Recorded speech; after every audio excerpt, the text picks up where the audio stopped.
Okay, welcome back to members of 121 Community Church in Grapevine, Texas, in our ongoing study in the Identity of the New Testament Text by W.N. Pickering.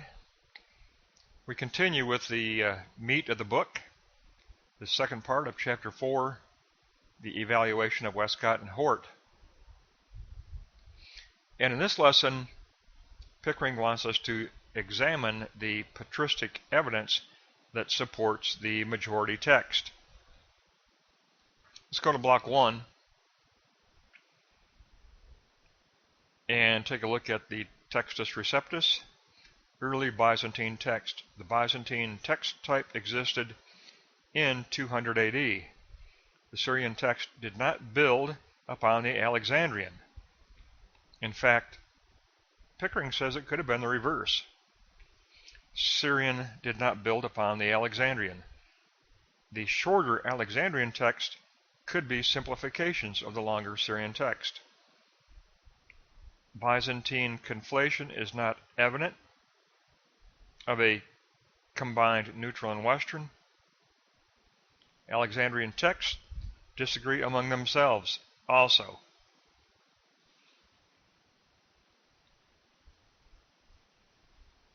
There is no clear marked testimony for the Alexandrian text. Hort's evidence for conflation are actually original readings with regard to the Syrian. We must appeal to patristic evidence in order to rectify the wrongly posited Hort theory.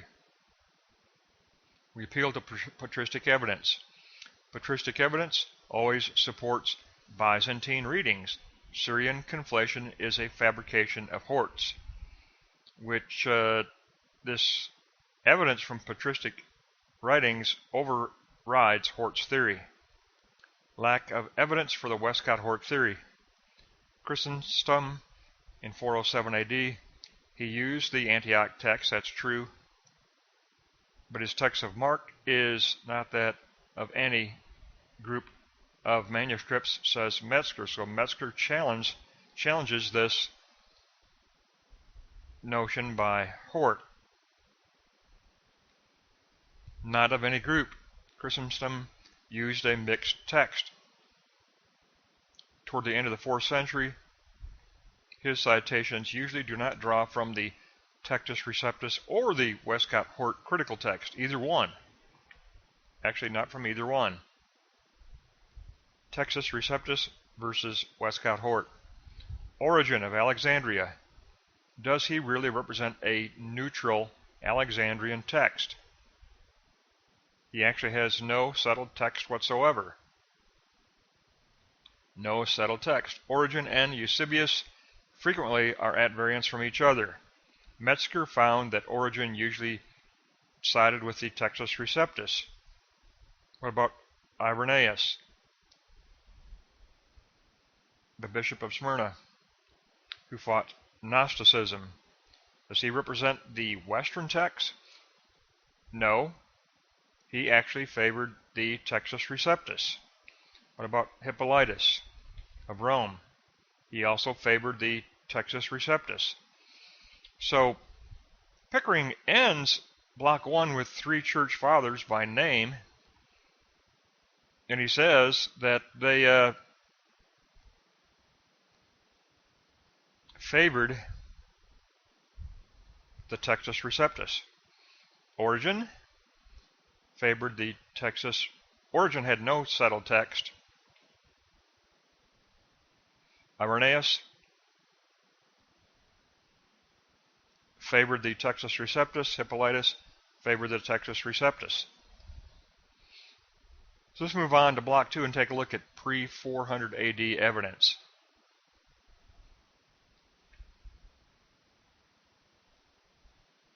And from here we look at the scholar Miller and his contribution to Pickering's argument.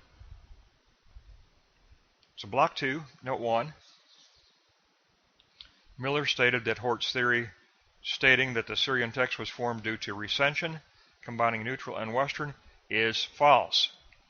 Prior to 400 AD, the traditional text is quoted by the Church Fathers more frequently at a ratio of 3 to 2 over any other text. The traditional text received superior acceptance over all others, says Miller. Early patristic acceptance of the traditional text.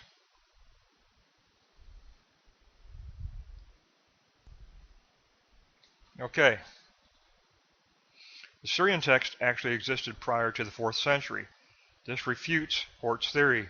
Miller performed a classification of patristic quotations in order to support this assertion. Evidence of patristic classification. Church Fathers who died prior to 400 AD accepted the traditional text, or the Textus Receptus. From Clement of Rome to Irenaeus, the preference is even stronger. So let's take a look at Block 2, Note 4, early strength for the traditional text. Hort had falsely asserted that not a single pure Byzantine reading is to be found prior to 407 AD, but the Byzantine text actually predominates the early Church Fathers. The patristic evidence argues against Hort. Prior to 400 AD, the traditional text is in existence and is predominant and preferred by the Church Fathers. Pre-400 AD evidence. The traditional Byzantine text receives more support from the early Church Fathers than the critical text. Prioritizing the Alexandrian over the Byzantine can no longer be assumed or asserted, says Pickering. The patristic evidence refutes Hort's theory. From here, let's go on to Block 3 and take a look at the early papyrus evidence. Hort's bias.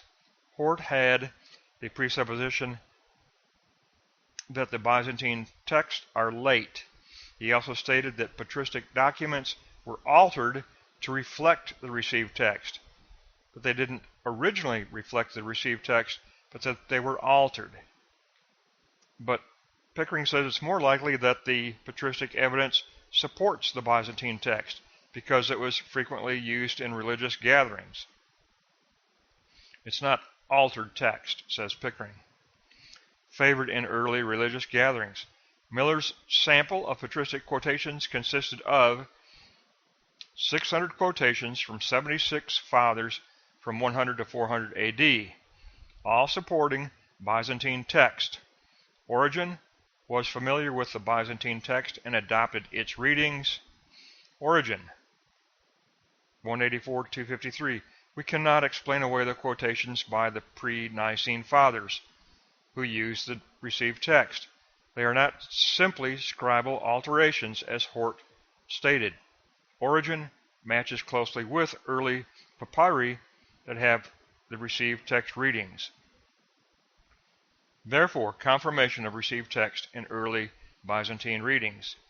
Byzantine readings are found in the Didache, Diogenetus, Justin Martyr, all within the first half of the 2nd century. In the second half of the 2nd century, the Gospel of Peter and Clement of Alexandria use the Textus Receptus. 2nd century testimony for the Byzantine text. Early papyri prior to 300 AD have Byzantine readings. We have more than 150 distinctively Byzantine readings before 300 AD, and early papyri attestation is very, very rare. Obviously, this lesson is all about